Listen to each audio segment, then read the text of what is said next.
In this guide, I'm going to show you how you can create and join a private server here in Nuke for Brainrot on Roblox. Before we do get into this guide, make sure to like the video and subscribe to the channel with all notifications on. It really does help the channel and it lets us know that you want more content like this.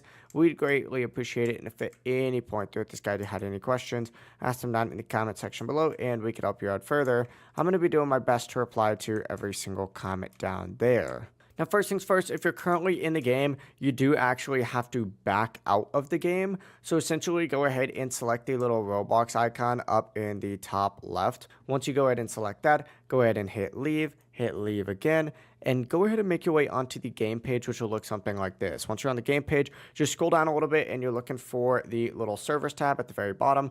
Go ahead and select that. You're going to see a bunch of different tabs down here. For example, you can actually create a Brainrot server for free. Go ahead and select create one for free. And then of course, it's going to pop up with a page that looks like this. Select the little pencil icon right here, tick on friends allowed, and you can add specific friends if you want just by typing in their username and then hitting add, or you can also generate a link, and you guys are more than welcome to use this link if you want. But essentially, just go ahead and join a private server. After that, just by hitting join, it'll load for a second, and boom, as you can see, we're now in a private server by ourselves. That's actually going to be the full process. If you guys had any questions, ask them down in the comment section below, and we can help you out further. I'm going to be doing my best to reply to every single comment down there. Before you do leave this guide, make sure to like the video and subscribe to the channel with all notifications on. It really does help us out, and it lets us know that you want more content. Have a great rest of your day, though. Peace.